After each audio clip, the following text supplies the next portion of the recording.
மக்கள் வந்து பாத்தீங்கன்னா யார் வரணும்னு வாக்களிக்கிறத விட யார் வரக்கூடாதுன்னு வாக்களிக்கிறாங்க.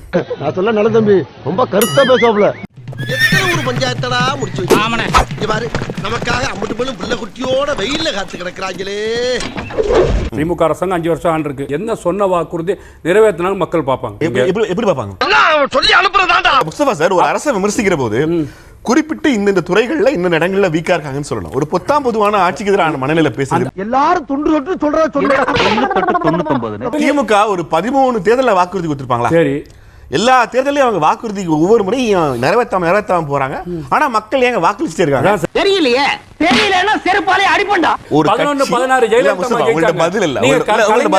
ஏன்டா டேய், இது வரைக்கும் நீங்க போற காரியம் ஏதாச்சும் விளங்குறாடா? பஸ்ல இருந்து பஞ்சாயத்து வரைக்கும் செருப்படி வாங்குறீங்களே, அப்புறம் என்ன உங்களுக்கு இன்னும் இந்த வரட்டுக்கு வருவான்? நேத்து பட்ஜெட்னு ஒரு விஷயம் தாக்கல் பண்ணாங்கல்ல நிர்மலா சீதாராமன் அம்மா, அத பத்தி எதனா ஒரு 2 லைன்.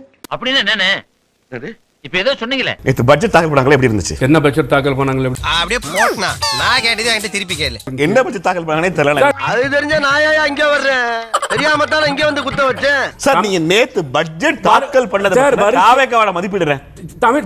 தமிழ்நாட்டு எங்க அறிக்கை, எங்க ட்வீட்? புரியல, என்ன சொல்றீங்க?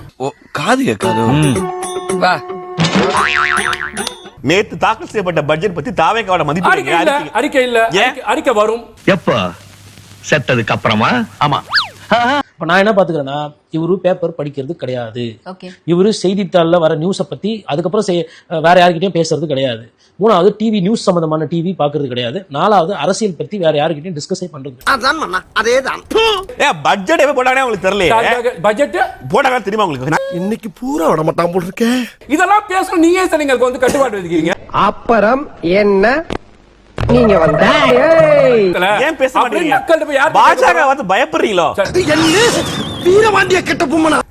பீகார்ல வந்து பாத்தீங்கன்னா ஒரு 20 லட்சம் பேர் பட்ஜெட்ட பத்தி என்ன சொல்றீங்க? ஐயோ, எந்த ட்ரெண்ட்ல பேசினாலும் எந்த ரூட்ல போனாலும் விடவே மாட்டேங்கிறானே. நான் என்ன பண்ணுவேன்? நான் அதான் கேக்குறேன். பட்ஜெட் பத்தி தான் சொல்லுங்க. 20 லட்சம் பேருக்கு வாக்கு பட்ஜெட் சொல்லுங்க சார். தமிழ்நாட்டோட முதலமைச்சர் பீகார்ல போய் பட்ஜெட்ட பத்தி என்ன சொல்றீங்க? அறிவு இருக்கா? உலக எடுக்கறியா? ஏன் உயிர் இருக்காதயா? ஒழுங்கா சொல்லியா. முஸ்தபா, ஒரு அரங்கிற்கு வருகிற போது குறைந்தபட்சமாக உங்க கட்சியை நீங்க தாவேக்காவை கீழ்நிலைப்படுத்துறீங்க. இந்த அழுத்தத்துக்கெல்லாம் அடங்கி போற ஆளா இந்த ஆளு?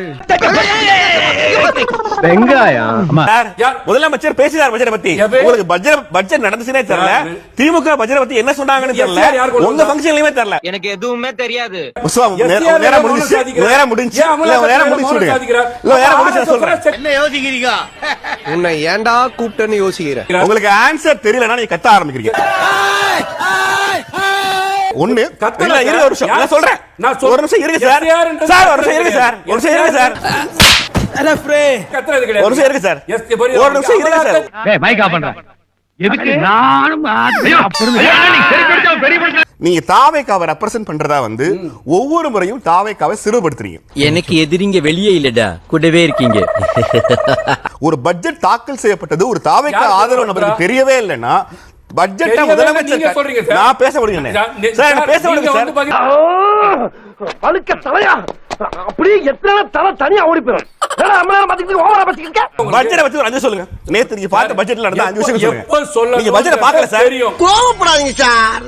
என்கிட்ட எல்லாம் கோவப்படுறதுனால 10 பைசாவுக்கு பிரயோஜனம் இல்ல. நீங்க பட்ஜெட் பார்க்கல, உங்களுக்கு தெரியல. பட்ஜெட்டே தெரியல. அவ்வளவுதான். ஊர்ல இருக்க கடைசில பல்ல ஏன் வேலைக்கு வந்து யா உசுர வாங்குறீங்கடா? இன்னைக்கு நீங்க கடனை வாங்கி தான் மக்களுக்கு நலத்திட்டமே பண்ணக்கூடிய சூழ்நிலை தான் இருக்கு அப்படின்னா இது வந்து சரியா தவறா அப்படின்னு சிந்திக்க வேண்டியது மக்களுடைய பார்வையில இருக்கு.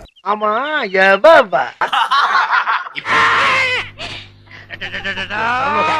மக்கள் நல திட்டங்களை செயல்படுத்தாத ஒரு நாடு சொல்லுங்க.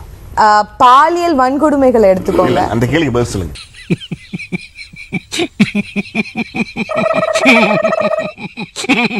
கடன் வாங்கி ஒரு நல்ல திட்டங்களை அறிவிக்கிறது இந்த அரசனுடைய மோசமான ஒண்ணுன்னு சொன்னீங்கன்னா, கடன் வாங்காம ஒரு மாடல் இருக்கணும். நமக்கு அந்த மாடலை காமிங்கன்னு சொன்ன. அதாவது இப்போ எனக்கு வந்து இதுதான் கடன் வாங்காத நாடு அப்படின்னு சொல்ல தெரியல. இந்த ஆட்சியில வந்து அரிசியில இருந்து பருப்புல இருந்து சிமெண்ட்ல இருந்து வேறாத பொருட்களே இல்ல. சொத்து வரியில உயர்த்தினாங்க. ஒரு 5 வருஷம் முடியும் போது எந்தெந்த பொருட்கள் விலை எல்லாம் அதிமுக ஆட்சியில கம்மியாச்சுனே? ரசாயன கெமிக்கல் என்னப்பா அது பெரிய தொல்லை. காலம் வராதப்பா. 2011 ஆட்சிக்கு வரீங்க, 2021 வெளில போறீங்க. அந்த 10 வருஷத்துல இந்த விலையெல்லாம் நாங்க குறைச்சிருக்கோம்னு ஒரே ஒரு பொருள் சொல்லுங்க. ஐயோ ஐயோ. 1 கிலோ அரிசி 2011 15 ரூபாய் கிடைச்சது, 21 25 ரூபாய் வரைக்கும் அது ஏறி இருக்கு. ஆனா கொஞ்சம் சும்மா இருயா, மனப்பாடம் பண்ணி ஓட்டிக்கிட்டு இருக்கீங்க. நீங்க சொத்து வரியை நாங்க ஏத்தணுமா? சொத்து வரி யார் ஏத்து சொன்னா? அப்ப நீங்க பிஜேபிக்கு அடிமையாயிட்டீங்க. உங்களுக்கே தெரியும் சொத்து வரியை பிஜேபி ஏத்துறாங்க. எப்படி பேசினாலும் கேட்டு போறானே. பால் விலையை ஏத்த சொன்னாங்க, ஏத்தணுமா? நீங்க எல்லா விலையும் 2014 அம்மா ஆட்சிக்கு வந்து உடனே ஏத்துறாங்க. அடிக்கடியா ஒரு மனுஷன் கிராஸ் பண்ணுவான். ஒரு ஆர்டரா ஃப்ளோவா போய்கிட்டு இருக்கேன். கூட பேச மறந்துட மாட்டானா? சட்டம் ஒழுங்கு தமிழ்நாடு எவ்வளவு மோசமா இருக்குது. சட்டம் ஒழுங்கு கெட்டு போச்சா? பொள்ளாச்சியில 200 பொண்ணுங்களை மேட்ரு முடிச்சிக்கல. அது எப்படா அது உங்க ஆட்சியில இல்லையா? அப்பா அண்ணா திமுக ஒரு கட்சின்னு சொல்றதுக்கு உங்களுக்கு யோகித்து இருக்காடா? அப்ப எனக்கு இல்லங்கறியா? இல்லன்னு உனக்கே தெரியாதாடா? மகிழ்ச்சியான செய்தி, நேற்று இரவு 11 மணிக்கு நம்முடைய பிரதமர் திரு நரேந்திர மோடி ஐயா அவர்கள் ஒரு நல்ல ஒரு செய்தியை நாட்டு மக்களுக்கு கொடுத்திருக்கிறாங்க. ஏன் பதவியை ராஜினாமா பண்ணிட்டு நாட்டை விட்டே ஓட போறாரா?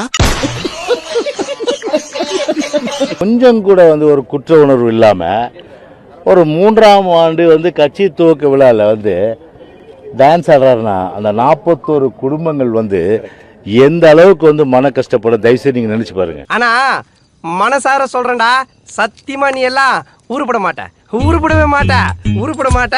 அத்தியாடா விஜய் அண்ணா மாசா ஆடி இருக்காரு. ஓ உனக்கு அது மாசா இருக்கா? உனக்கு எப்படிடா இருக்கு? லூசாட்டம் இருக்குடா.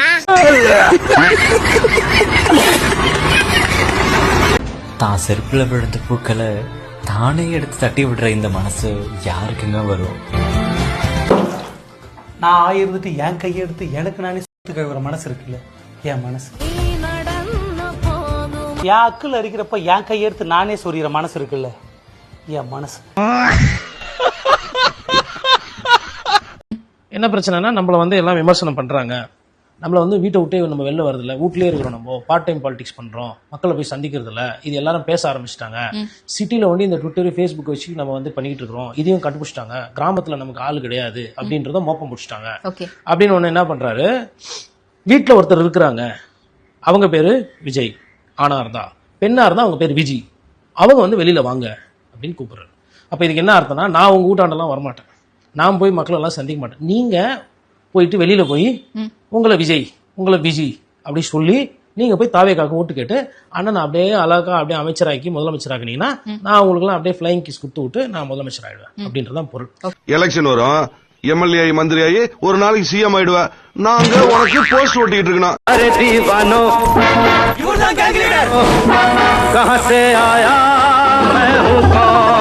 என்னடா ஏத்தனை இடத்துல இறக்கிருக்கீங்க, ஏன் இப்படி என்ன அலக்கழிக்கிறீங்க? பாஸ் டான் ஃபார்மேட்டா சும்மா 4 இடத்துக்கு போகணும் வரணும், மாடி படிக்கட்டு ஏறணும் இறங்கணும். ஸ்டார்ட் பண்ணு.